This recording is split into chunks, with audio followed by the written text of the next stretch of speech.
अरे पाप होए जा कलयुग में भैया, कलयुग में, अरे कलयुग में गाथा देगी प्यारे दिल को भारी।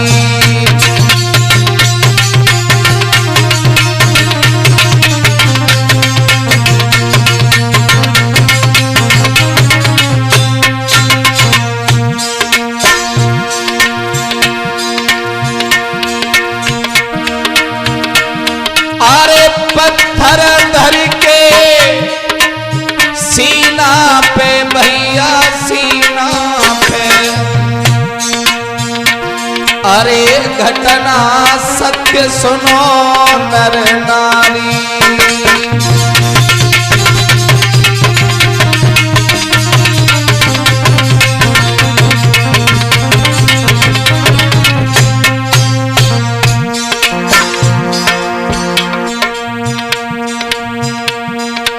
हाँ भाइयों, सत्य घटना 2020 की आपके सामने प्रस्तुत करने के लिए जा रहा हूं। और जहां तक हो वहां तक इस कैसेट को फैलाना, किसी बहन के साथ ऐसी घटना ना घटे, क्योंकि इस घनघोर कलयुग में कुछ भी हो सकता है।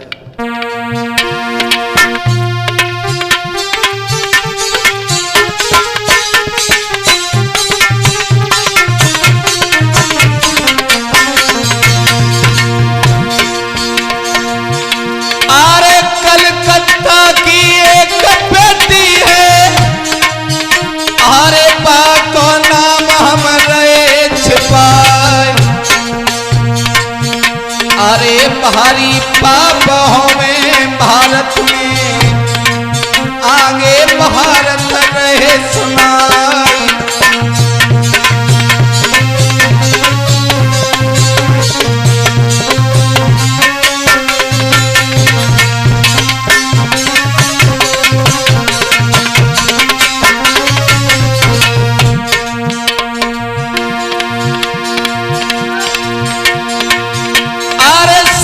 संपन्न परिवार पिता को, अरे बेटा बेटी रहे कमाए, अरे बेटी 40,000 कमावे, अरे प्राइवेट नौकरी करे हर साल।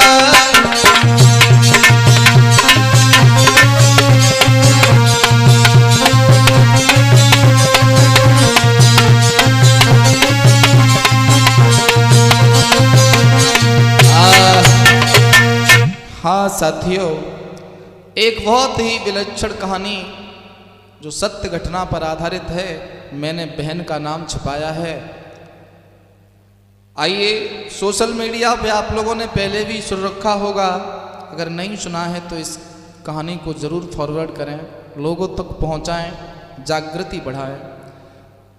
कोलकाता शहर में एक बेटी 40,000 की नौकरी करती थी प्राइवेट कंपनी में, रविंद्र जी। तो जब बहनें नौकरी करती हैं तो उनकी सहेलियां भी नौकरी करती हैं, दोनों साथ में रहती थी। 40,000 उस लड़की को मिलते थे। उसका एक भाई है और अपने पिताजी का और अपने परिवार का, दोनों बहन भाई बहुत अच्छे से ख्याल रखते हैं।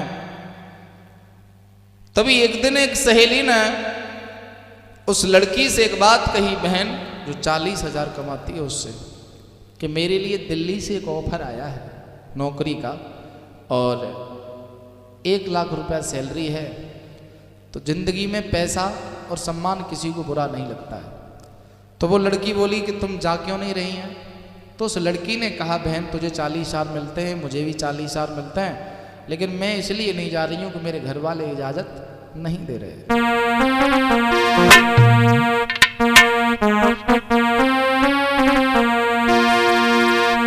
अरे सुन मेरी बहना, दिल्ली से आयो है बुलवा, सुन मेरी बहना,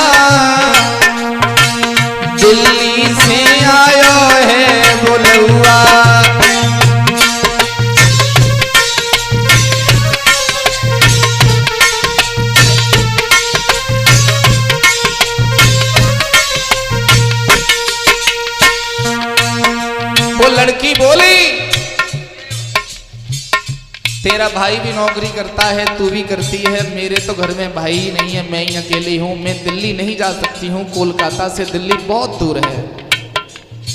बोली बहना सुनो, 1 लाख की जॉब कोयो फरी आयो प्राण प्यारी।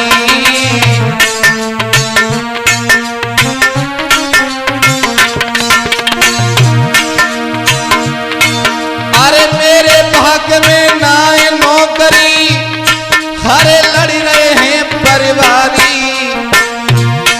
तुम जइयो बहना दिल्ली से आयो है बुलौआ, तुम जइयो री बहना।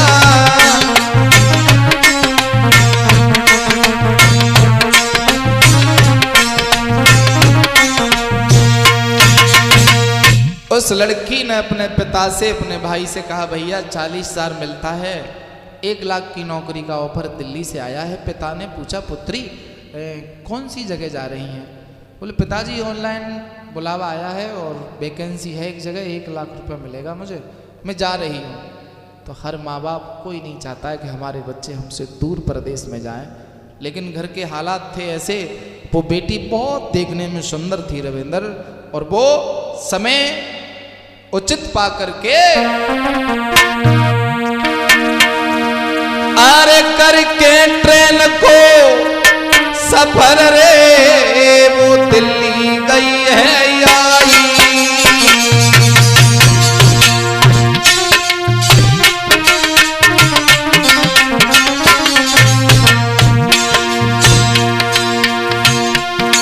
हर करके ट्रेन को सफर रे वो दिल्ली गई है आई।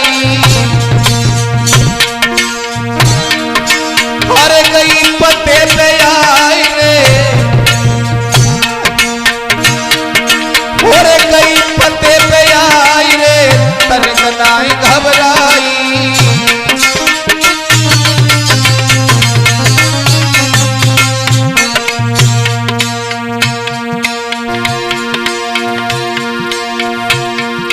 महाराज इंटरव्यू को हरे लाइन में लगी गई है।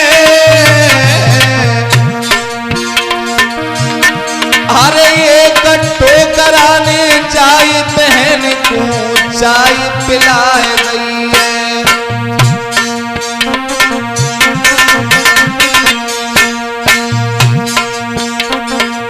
भैया बड़े गजब की बात, कहानी दूसरी बदल गई। भैया बड़े गजब की बात, कहानी दूसरी बदल गई।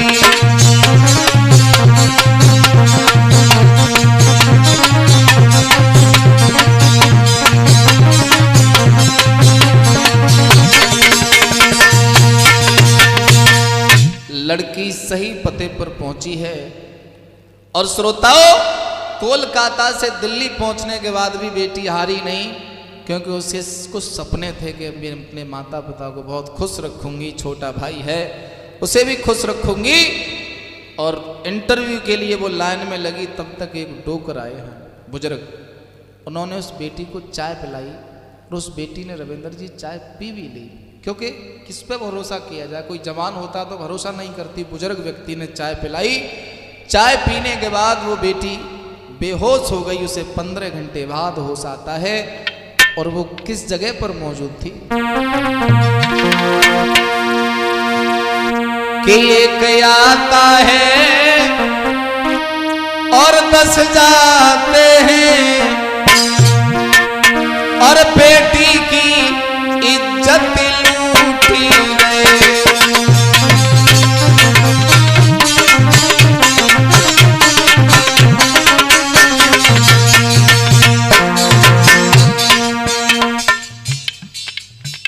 हम शास्त्री हैं, जनता हमें सपोर्ट करती है, धन देती है, सम्मान देती है, अधिकार बनता है हमारा कि समाज तक सच्चाई पहुंचाने का। वो लड़की को उस गिरोह ने जीवी रोड वैश्यालय दिल्ली में बेच दिया।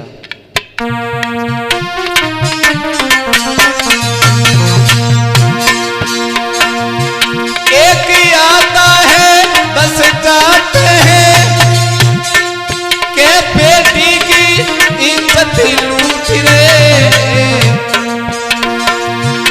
बेटी बेस्याल में लेटी है, बेटी के पसीना छूट रे।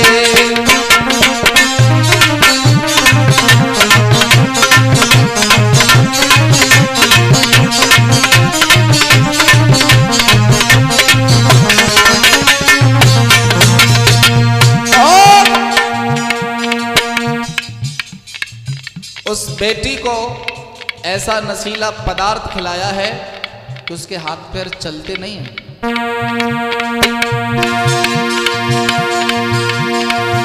हर जीवी रोड दिल्ली का वो 68 नंबर कोठा है कि कहां सपने लेके आई थी। दिल्ली में कहां सपने लेके आई थी, बेटी का भाग्य मां फूटा है।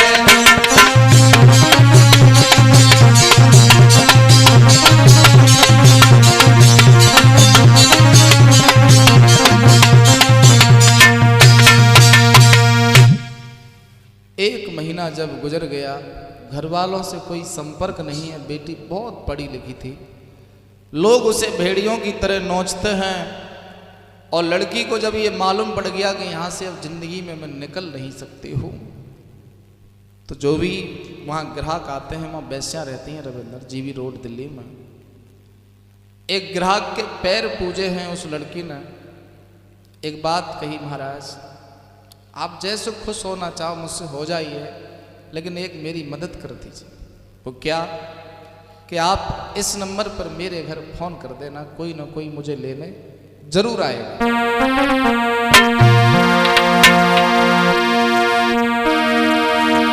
अरे एक ग्राहक को लड़की ने घर को नंबर दे दो।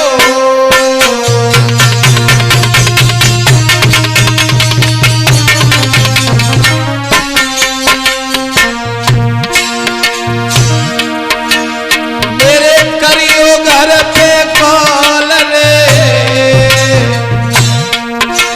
मेरे करियो घर को कॉल रे, बाबू पाओ पकड़ लो।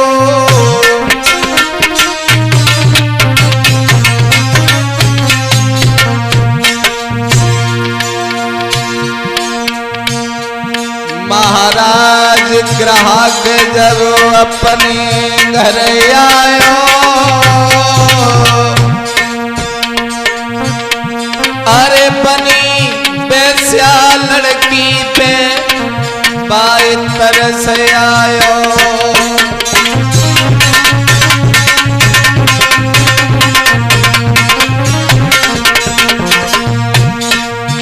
भैया उस ग्राहक ने लड़की के भाई पर फोन किया, एक बात कही, भैया ये मायने नहीं रखता है कि मैं कौन हूं, सिर्फ मैं आपको फोन करके सच्चाई बता रहा हूं। आपकी बहन जीवी रोड वैश्यालय में कोठा नंबर 68 में रहती है, बहुत रोती है, तुम्हें बहुत मिस करती है।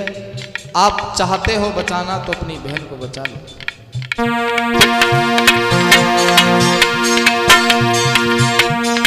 भैया कोठा नंबर 68, अरे भैया तू बता दो है।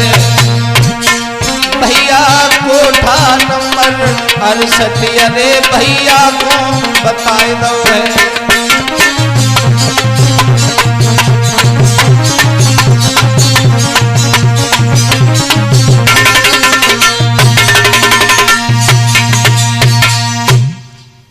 जब कलकत्ता में ये मालूम पड़ा कि हमारी बहन वहाँ रहती है, तो उस घर वालों के क्या हाल थे बेटा विकेश, रो रो के घर भर दिया है। आज वो भाई भगवान से प्रार्थना करके जब चला है, तो उसी नंबर पर फोन किया जिस ग्राहक ने फोन किया था। एक बात की, भैया हम कोलकाता के हैं।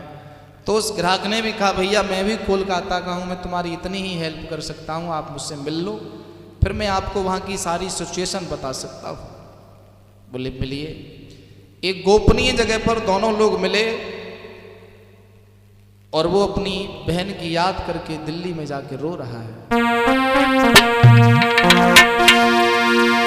अरे कर बहना की याद वो भैया जब दिल्ली में आयो,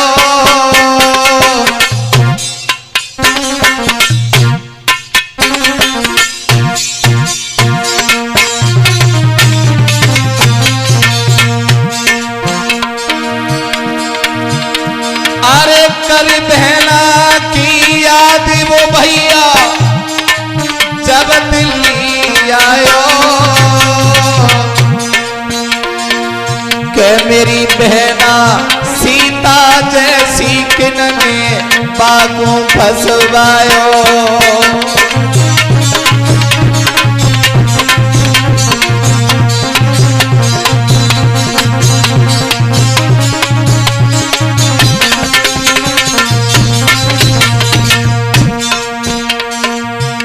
आज उस ग्राहक के पास गया और बोला भैया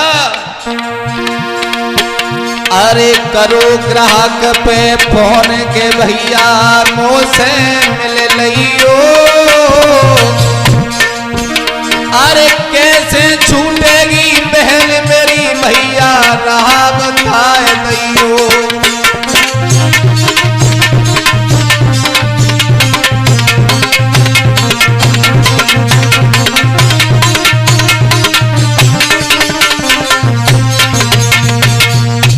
मेरे भगवत श्रोताओ, आज उस ग्राहक ने बताया कि भैया तुम्हारे अंदर कोई तासीर नहीं है, कोई ताकत नहीं है जो तुम अपनी बहन को यहां से निकाल ले जाओ।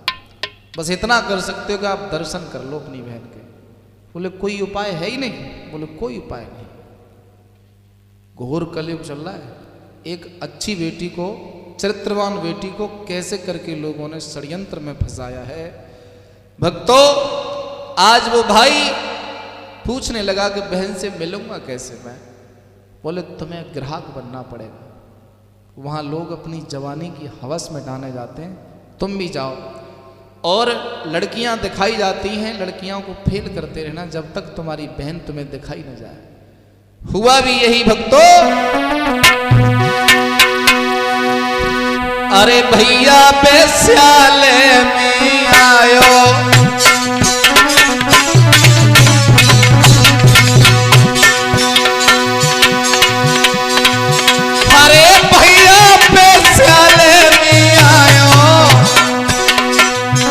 काउंटर पे कैसे गहायो, अरे सब लड़किन को रूप दिखायो, अरे ना ही पसंद कोई चेहरा आयो।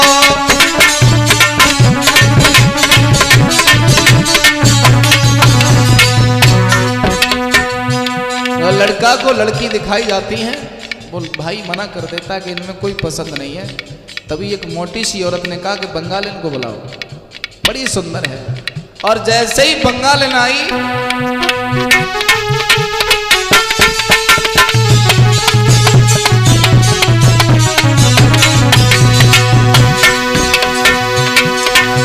अरे जैसे ही बहना सम्मुख आई, अरे कई भैया ने नारी झुकाई।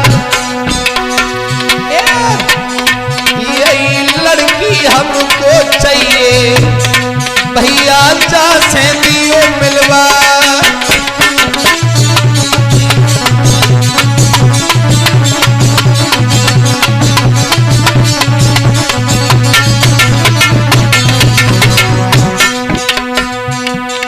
जैसे ही बहन को देखा, बहन ने भाई को देखा, लेकिन बहन पढ़ी लिखी है, चुप हो गई। भाई ने कहा यही लड़की चाहिए, इसी से मिलना है मुझे। कोठा वाली पैसे बोलेंगे 500 रुपये और लगेंगे, और ले लो बिल्कुल, पर मिला दीजिए आप। आज अपने भाई का हाथ पकड़ के लोगों ने समझा ग्राहक है, अपने भाई को अंदर ले गई। जेठ भर के रोई तो भाई ने कपड़े से अपनी बहन का मुंह दबा दिया, क्योंकि दुख में जब बच्चा घिर जाता है तो कीक मार के रोता है। बहन को एक मुंह में कपड़ा रख दिया भाई ने कि ऐसे नहीं रोना।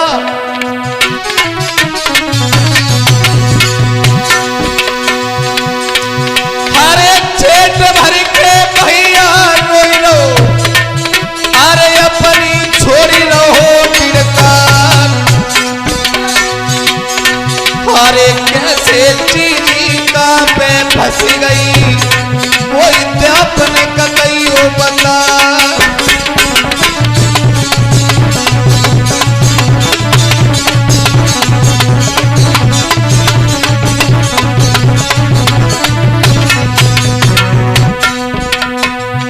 दोनों बहन भाई बात कर रहे हैं, भाई के पैर कांप रहे हैं, बहन के होठ कांप रहे हैं बात करते हुए। बोले बहन तू तो नौकरी करने आई थी। बोले भैया मेरे साथ षड्यंत्र हुआ है, चाहे वहां से मेरी सहेली ने कराया हो चाहे यहाँ आके हुआ हो मुझे मालूम नहीं है। सारा हाल अपने भाई को बताया, लोग दरवाजा खटखटाने लगे। बोले भाई टाइम हो गया बाहर निकलो, दोबारा चार्ज देना पड़ेगा इतना ही। उसने दोबारा फिर चार्ज दे दिया। बोले मुझे अभी और रुकना है। तो देखो इसे कहते हैं पढ़ाई लिखाई। लड़की ने कहा कि भैया ये दिल्ली है और दिल्ली महिला आयोग की एक अध्यक्ष हैं, आप नेट पर देख सकते हैं उनका क्या नाम है। उनके पास जाना, वो ही मुझे छुड़वा सकती हैं। दुनिया में कोई ताकत ऐसी नहीं है जो यहाँ से मुझे निकलवा ले, क्योंकि यहाँ के लोग इतने बड़े पावरफुल हैं कि लोगों में बहुत मार लगाते हैं। भाई ने पूछा बहन तुम्हें भी मारा है? मैं जब जब जिद करती हूँ जाने की तो लोग मुझे बेल्टों से मारते हैं।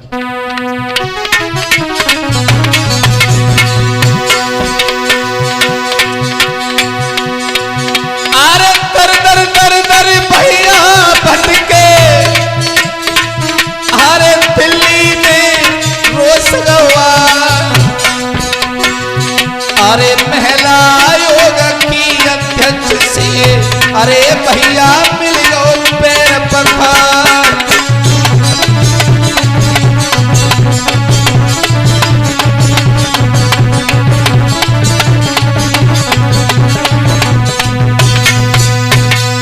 श्रोता बंधु, महिला आयोग की अध्यक्ष ने एक टीम का गठन किया है और एक बात कही, अगर तुम्हारी बहन है तो कैसे पकड़वाओगे? हम रेड डालेंगे वहाँ। बोले रेड पड़ जाएगी? बोले बिल्कुल पड़ जाएगी। अगर किसी के साथ नाइंसाफी हो, कोई वैश्या नहीं और उसे जबरन वैश्या बनाया जा रहा है तो ये कानूनी जुर्म है। बोले मैं कोठा नंबर 68 में मिलूँगा, अंदर से लॉक कर लूँगा, तुम सब आ जाना और छापा मार देना। तो श्रोताओं, मेरे कहने का मतलब है, तुलसीदास लिखते हैं ढोल गमार शूद्र पशु नारी सकल ताड़ना के अधिकारी। अगर आप शास्त्रों से भंग हो जाओगे तो आपके साथ ऐसी घटना हो सकती है। जो राजनीतिक कुत्ते होते हैं उस चौपाई को बड़े उल्टे सीधे तरीके से लेते हैं, लेकिन चौपाई क्या कहती है? ढोल माने ढोलक। अगर आप ढोल पर नज़र रखोगे कि धौंसा सही है कि नहीं है, चांटी अच्छी बोल रही है कि नहीं है, अगर तुमने उस पर नज़र नहीं रखी तो सुर भंग हो जाएगी। ढोल गमार, गमार परमात्मा बनाता है, धरती पर कोई गमार नहीं बनता है। और उस गमार, अगर किसी ने, परमात्मा ने उसे गमार बना दिया है तो इसका मतलब ये नहीं है कि वो गमार है तो उसे हम छोड़ दें। भाई वो तो गमार है ही, उसमें विवेक कम है, तो हमारा अधिकार बनता है कि हमें उसकी सुरक्षा करनी चाहिए, उसकी देखभाल करनी चाहिए, उसे समय से भोजन देना चाहिए। ढोल गमार शूद्र, और शूद्र पे भी राजनीति होती है हमारे देश में रविंदर। शूद्र कहते किसे हैं? हर पुत्र अपने पिता के लिए शूद्र होता है, हर शिष्य अपने गुरु के लिए शूद्र होता है। शूद्र कहते हैं सेवक को। हर परिवार में हर पिता राजा होता है, हर पुत्र शूद्र होता है। ढोल गमार शूद्र पशु नारी, पशुओं के बारे में आप जानते ही हैं, पशुओं पर नज़र नहीं रखेंगे तो धोखा खा जाएंगे। ऐसे ही नारी होती है, चाहे वो हमारी बेटी के रूप में है, चाहे पत्नी के रूप में है, चाहे माँ के रूप में है, हमें उस पर नज़र बनाए रखनी चाहिए। कहाँ जा रही है, अकेले कहीं नहीं जाने चाहिए, ना छोड़ना चाहिए, तो शायद ऐसी घटना नहीं होंगी। अगर महिला आयोग की अध्यक्ष मदद ना करती तो शायद वो बंगाल की बेटी छूट नहीं पाती। और उस बेटी ने अपनी कहानी कैसे रो रो करके बयान की है, वो इंटरनेट पर वीडियो है उसकी, आप ज़रूर देखें सभी लोग, और इस कहानी को ज़्यादा से ज़्यादा शेयर करें। आगे से किसी हमारी बहन के साथ ऐसा नहीं होना चाहिए। अगर ऐसे लोग मिलते हैं तो कानून हाथ में लेने में रविंद्र कोई बुराई बात नहीं है। दुनिया में हर चीज मिल जाती है, लेकिन चरित्र हाथ में दोबारा नहीं आता है।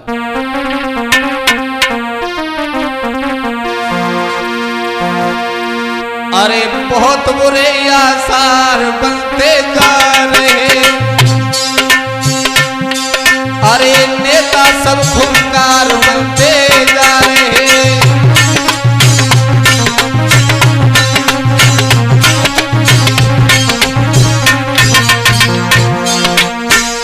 लोग तुम्हें कानून का हवाला देंगे लेकिन कानून से तुम्हारी मदद नहीं करते।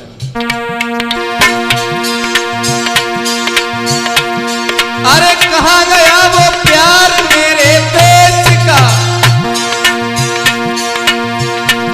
सब दोस्त गद्दार बनते जा रहे, बहुत बुरे आसार बनते जा रहे।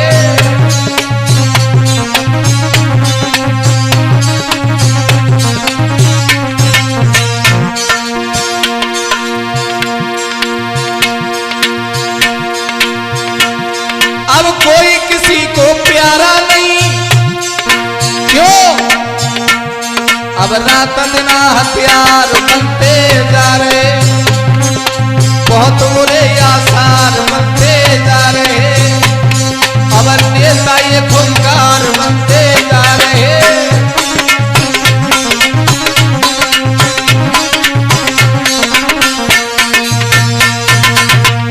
क्यों गा रहा हूं मैं इस कैसेट को? एक बात मैं हमेशा कहता हूं, जो लोग जाति की राजनीति करें उन्हें इग्नोर कर दीजिए आप। आज वो बहन, शायद उसके ही प्रदेश के नेता अच्छे होते तो उसे वहां से छुड़ा लेते। लड़के ने क्षेत्र में भी फोन किया था रविंदर, लेकिन किसी ने उसे सराहा नहीं, किसी ने उसे बचाया नहीं।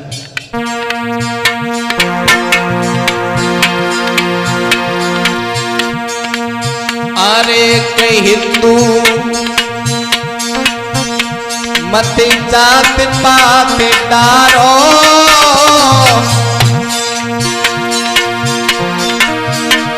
अरे सत्य सनातन धर्म तुम्हारो, अरे सदियन से बाढ़ो।